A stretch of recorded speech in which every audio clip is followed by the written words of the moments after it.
Such visions as I had experienced were too much for me to endure again.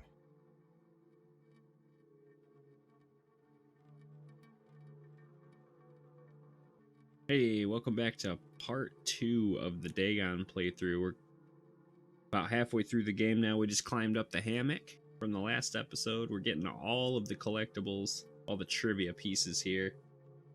So we're going to see what's on top of this hammock. Alright, let's continue on. And in the glow of the moon I saw how unwise I had been to travel by day. Oh yeah. Nighttime spooky things come out, especially in the middle of the whatever this is. Without the glare of the parching sun, my journey would have cost me less energy. Indeed, I now felt quite able to perform the ascent which had deterred me at sunset. Ooh, he's ready to climb that Picking hammock. up my pack, I started for the crest of the eminence. Alright, look at that. Okay, so we got our next piece of trivia right here, just on the rock. Go to zoom in just above your backpack there. I'm gonna click on that. Contrary to popular opinion, Lovecraft was not an ever-frowning, eccentric, grumpy loner. He considered himself to be a person who appreciated humor. Moreover, he would often meet his friends in his apartment or at various cafes in Brooklyn and Manhattan. So, at times, his social life was so intensive his work would suffer for months. Ooh, I like this. There's a point where he finally decided he needed to put an end to daily meetings and loitering in New York cafeterias and resorted to hiding at home. I hear you there, buddy. And reading with the main room light turned off, pretending he wasn't there whenever a friend knocked on his door. He also had another method of deterring guests, which involved greeting them in a bathrobe and with an unmade bed visible and piles of paper scattered across the floor. So he just ghosted his friends.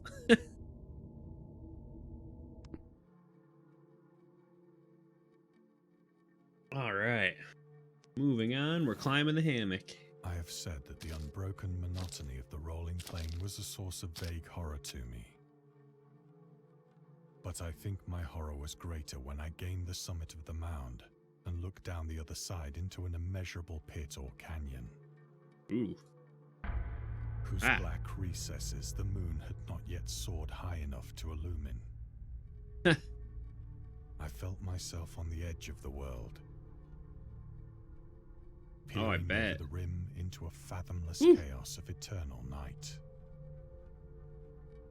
Through my terror ran curious reminiscences of Paradise Lost, and of Satan's hideous climb through the unfashioned realms of darkness. Oof. As the moon climbed higher in the sky, I began to see that the slopes of the valley were not quite so perpendicular as I had imagined.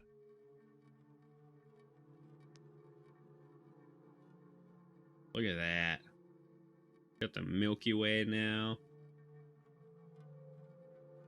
I don't think there's anything, so usually if you can't see the trivia, you just zoom in, look around. There's nothing in the sky. Ledges and outcroppings of rock afforded fairly easy footholds for a descent. Alright, decent. Whilst after a drop of only a few hundred feet, the declivity became very gradual. Declivity.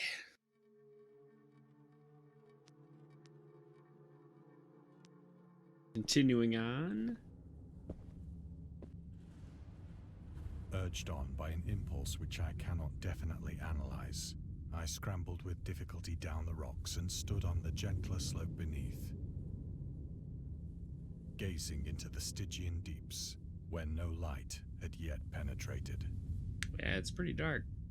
All at once, my attention was captured by a vast and singular object on the opposite slope, which rose steeply about 100 yards ahead of me. An object that gleamed whitely in the newly bestowed rays of the ascending moon. Woo. Yep. Well, the moon's looks like it's behind it. I don't know about the lighting there, but okay, and no secrets yet.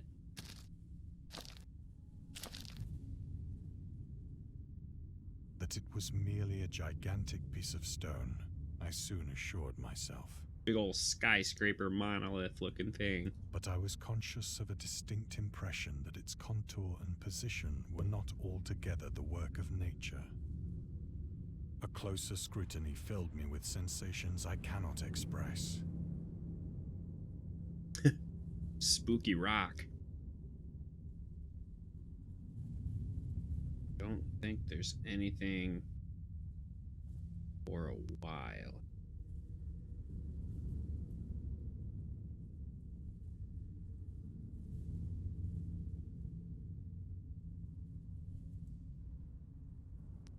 For despite its enormous magnitude and its position in an abyss which had yawned at the bottom of the sea since the world was young, Just spouting out. I perceived beyond a doubt that the strange object was a well-shaped monolith, whose massive bulk had known the workmanship and perhaps the worship of living and thinking creatures. Ooh. I'm one of those things. Dazed and frightened, yet not without a certain thrill of the scientist's or archaeologist's delight, I examined my surroundings more closely.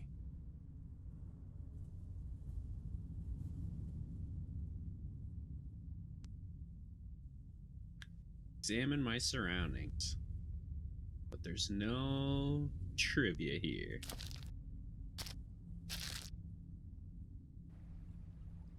The moon, now near the zenith, shone weirdly and vividly above the towering steeps that hemmed in the chasm, and revealed the fact that a far-flung body of water flowed at the bottom, winding out of sight in both directions and almost lapping my feet as I stood on the slope. Across the chasm, the wavelets washed the base of the cyclopean monolith, on whose surface I could now trace both inscriptions and crude sculptures.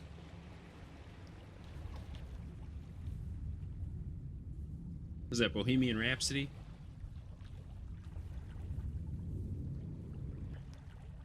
Let's go examine this monolith. The writing was in a system of hieroglyphics unknown to me and unlike anything I'd ever seen in books, consisting for the most part of conventionalized aquatic symbols such as fishes, eels, octopi, crustaceans, mollusks, whales, and the like.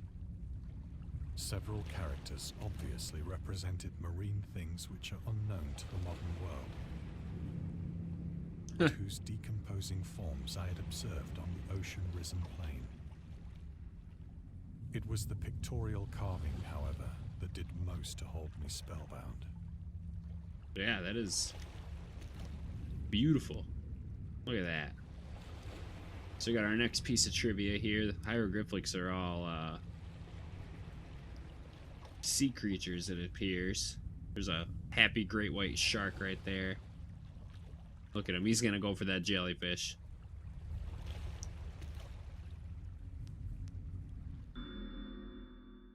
Storytelling methods. Dagon contains many themes and storytelling methods that Lovecraft developed in his later works, such as telling the story through carvings, like in At the Mountains of Madness and The Nameless City, journals and characters' notes, The Shadow Out of Time, The Haunter of the Dark, like the Pokemon.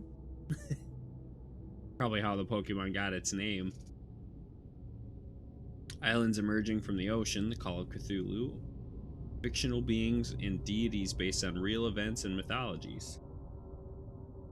We also consider the origin of the popular Cthulhu mythos. That's awesome. Some of Lovecraft's other stories also conclude in a manner similar to Dagon, but let's skip the details to not spoil the ending. Right? Do not spoil things. Plainly visible across the intervening water, on account of their enormous size, were an array of bas-reliefs whose subjects would have excited the envy of a doré. Adore. Yeah, don't spoil things. If you spoil things, you're a jerk. And I probably don't like you. I think that these things were supposed to depict men, at least a certain sort of men. Though the the creatures were shown disporting like fishes in the waters of some marine grotto, or paying homage at some monolithic shrine which appeared to be under the waves as well. Mer people. Of their faces and forms I dare not speak in detail, for the mere remembrance makes me grow faint. Grotesque beyond the imagination of a Poe or a Bulwer. They were damnably human in general outline, despite webbed hands and feet, shockingly wide and flabby lips. That one on the right looks like a re-dead from Ocarina of Time. Glassy, bulging eyes, and other features less pleasant to recall. Curiously enough, they seem to have been chiseled badly out of proportion with their scenic background. For one of the creatures was shown in the act of killing a whale, represented as but little larger than himself. That's huge. I remarked, as I say, their grotesqueness and strange size, but in a moment decided that they were merely the imaginary gods of some primitive fishing or seafaring tribe. Some tribe whose last descendant had perished eras before the first ancestor of the Piltdown or Neanderthal man was born.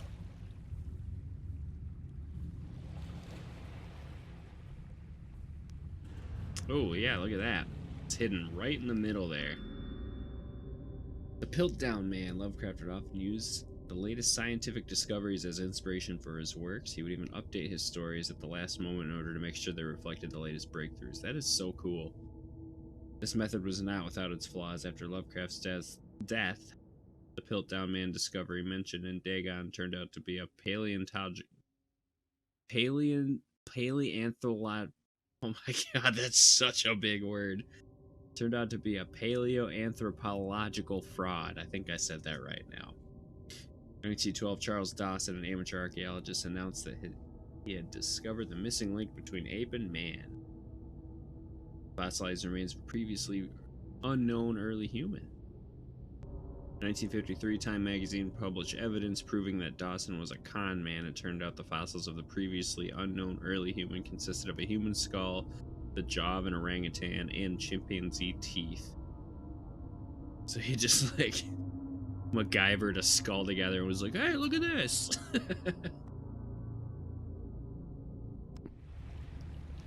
Alright, let's move on. Bohemian Rhapsody.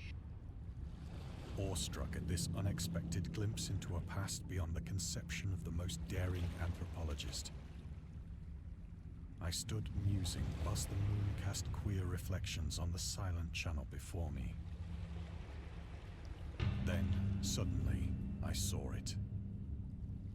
Oh, spooky With only puddle. a slight churning to mark its rise to the surface, the thing slid into view above the dark waters. Ah! Fiend-like and loathsome, Scared the it crap darted out like a stupendous monster of nightmares to the monolith. Ugh, thing's tall. Ugh, it Which scared the flung crap its out of me. gigantic scaly arms, the while it bowed its hideous head Godzilla? and gave vent to certain measured sounds.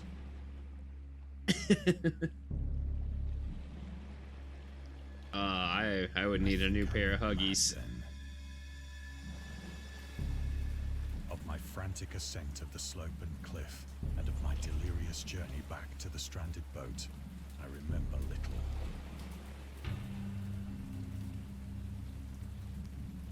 Yeah, this is escape mode, so there's no trivia until I think we get down the mountain. I believe I sang a great deal and It's not a laughed spoiler. oddly when I was unable to sing. Oh, look at that crab leg. Snow crab. That'd be like a $400 leg there. Let's go to the moon. I have indistinct recollections of a great storm sometime after I reached the boat. At any rate, I know that I heard pearls of thunder and other tones which nature utters only in her wildest moods. It's a lot of rain. It just dried up too. Ah. came out of the shadows, I was in a San Francisco hospital. Brought thither by the captain of the American ship which had picked up my boat in mid-ocean. Thither. In my delirium, I had said much, but found that my words had been given scant attention. Of any land upheaval in the Pacific, my rescuers knew nothing. They laid him down on that picnic table. Whoa, where are my legs? Where's my body? Nor did I deem it necessary to insist upon a thing which I knew they could not believe. Oh, yeah. Look at that. All right, cool. We got a question mark over here, so that is going to be another trivia. Lovecraft was a prominent figure in the world of amateur journalism. In 1915, he started publishing his own journal called The Conservative, which included political and social commentary, poetry, short stories, and literary criticism. He's a skilled wordsmith. Was he hot on the mic, though? He also took criticisms to heart, which resulted in his decision to keep away from writing poetry and concentrate on weird fiction again. Yeah, there you go, buddy. First time since his teenage years, Dagon, published in 1919, is one of the short stories written during that period. The master of horror fiction explains his attitude towards warfare and the idea of world peace. Ooh, why any sane human being can believe in the possibility of universal peace. Blah, blah, blah. We get the point. Nothing can be above warfare. Until the basic impulses of the human animal should be miraculously changed. I hear that.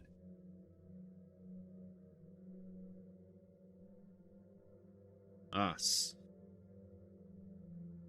So nice in here. So we're gonna zoom in again. We got another one up here in this window. Or picture frame, I should say.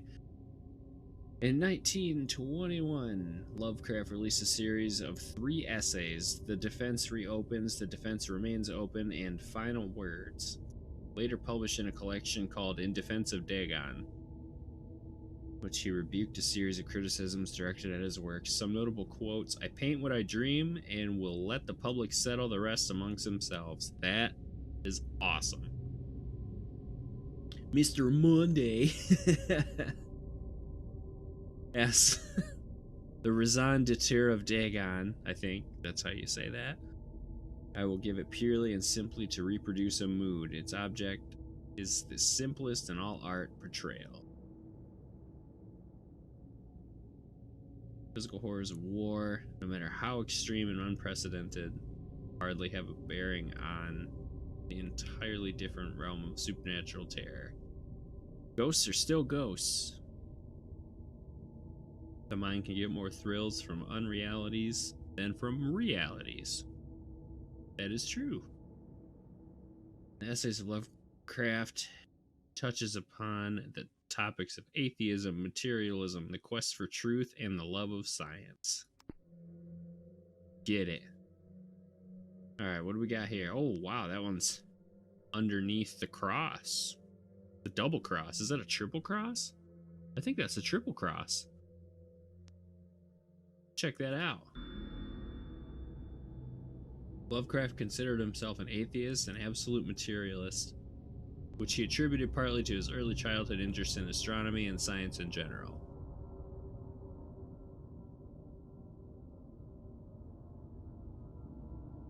Absolute materialist so far.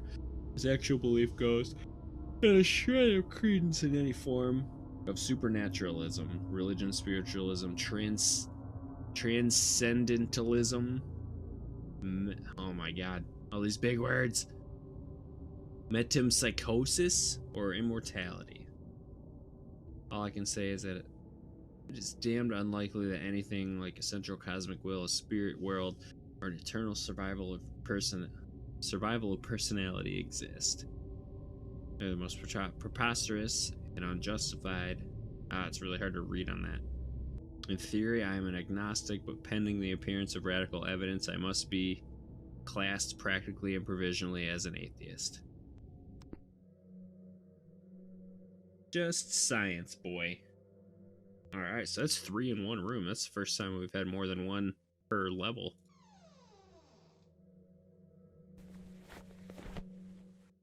Once I sought out a celebrated ethnologist and amused him with peculiar questions regarding the ancient Philistine legend of Dagon, the fish god. The fish god. Hey, look at that. Is that him? That's Dagon. Look at him walking on land. Dagon. Is it Dagon? Dagon was the main deity of the Philistines, worshipped throughout the Middle East as an ancient god of fertility and crops. In Hebrew, the word Dagon, Dagon, I'm going to say Dagon, was a common noun for grain. Huh. He is often mistakenly taken for a fish god due to the wrong interpretation of his name, as in Hebrew, the word dag means fish. Dagon is an underwater deity in Lovecraft's works, ruling over the deep ones. Humanoid race of fish that resides in the oceans, he is worshipped by a secret cult called the Esoteric Order of Dagon. Look at all that paper. Alright. We're in a study now. Alright, there we go. Going to this little bookshelf over here. It's a creaky chair. But soon perceiving that he was hopelessly conventional, I did not press my inquiries.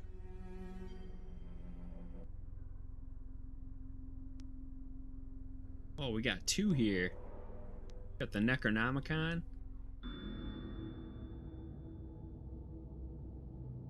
August Derleth was an American writer and anthologist. He also befriended Lovecraft and published many of his works through his company Arkham House. Ooh. Can't wait for that Batman game. Although he greatly contributed to the popularization of the author's works after his death, he is surrounded by numerous controversies. Misunderstood and misrepresented. Also worth noting that Lovecraft was never really interested in creating mythology, and the term Cthulhu mythos was coined by Derleth after the author left the mortal plane. Look at that. There's 2 in one level now. Lovecraft's attempt to find a job in 1925 were influenced by advice he received from friends. Among others, he started freelancing for a marketing magazine. Bookcases, dressers, buffets, and cupboards. He turned into a storage man. See, there is inventory management in this game.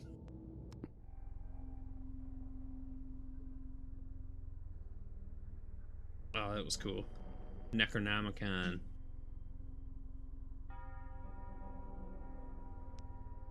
Oh, it's dinging.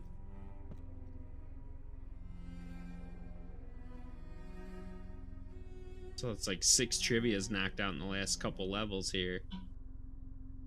Zoom in. Oh, we got one right there. That's very hard to see.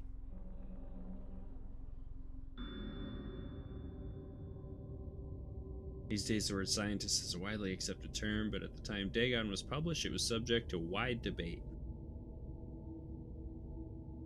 Critics pointed out that man of science is a more appropriate term to employ.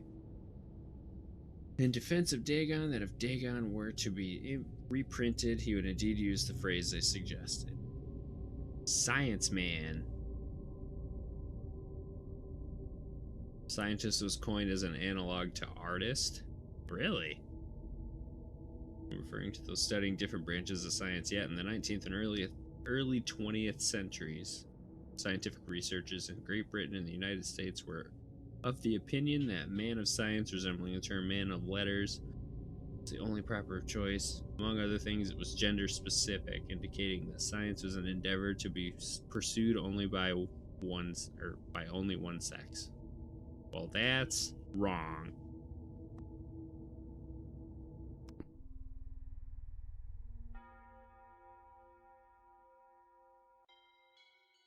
Boom, bing, boom, boom, boom, boom. I think that's it. Let me zoom around real quick.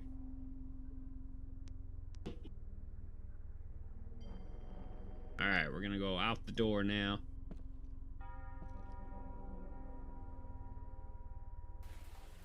It is at night, Hey. especially when the moon is gibbous and waning, that I see the thing. I tried morphine, but the drug has given only transient surcease and has drawn me into its clutches as a hopeless slave. So now I am to end it all, having written a full account for the information or the contemptuous amusement of my fellow men. Ah, it's so rough to see. You know, if you ever need help, reach out, talk to somebody, someone will listen.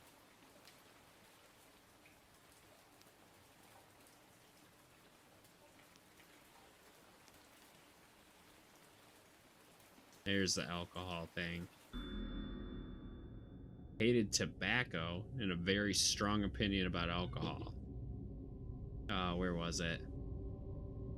I don't drink, let the herd do what they will. I'm rather in favor of prohibition of any one antisocial force as well as any other. Where is it here? As for a matter of drinking, I have never tasted intoxicating liquor and never intend to. Having a strong aesthetic disgust at anything which blunts or coarsens the delicate natural equipoise of the evolved human intellect and imagination.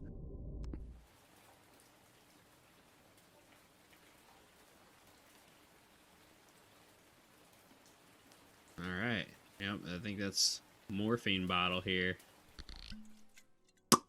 Often, I ask myself if it could not all have been a pure phantasm. A mere freak of fever as I lay sun-stricken and raving in the open boat after my escape from the German man of war. This I ask myself, but ever does there come before me a hideously vivid vision in reply. I cannot think of the deep sea without shuddering at the nameless things that may at this very moment be crawling and floundering on its slimy bed. Ugh. Worshipping their ancient stone idols and carving their own detestable likenesses on submarine obelisks of water-soaked granite. Godzilla! I dream of a day when they may rise above the billows to drag down into their reeking talons the remnants of puny, war-exhausted mankind. Of a day when the land shall sink and the dark ocean shall ascend amidst universal pandemonium. Woo! Take that, Statue of Liberty. Got an army of Godzillas coming for you.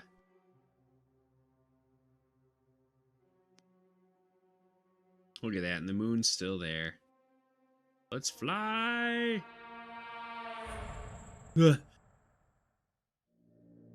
The end is near.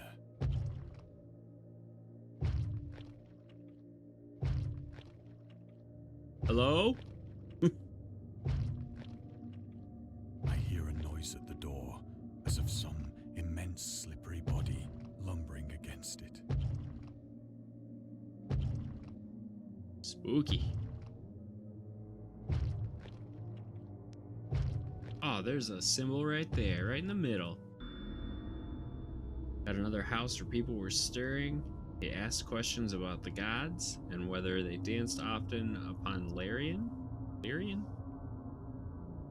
But the farmer and his wife would only make the elder sign and tell him the way to Nir and Othar, dream quest of the unknown.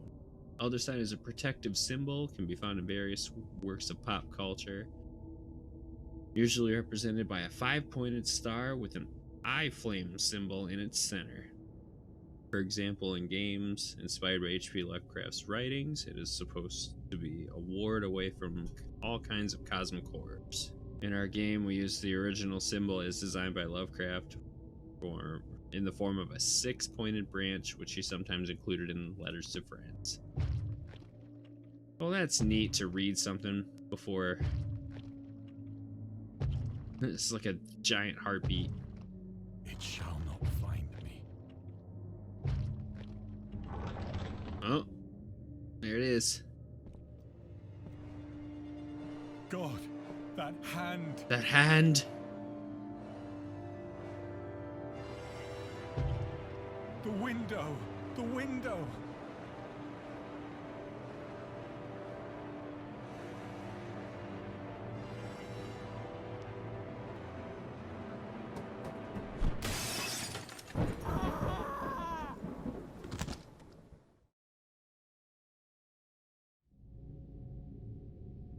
Well, that was Dagon. Thank you so much for watching. Hope you enjoyed it. This game is free on Steam if you want to check it out. If you like this playthrough, let me know in the comments.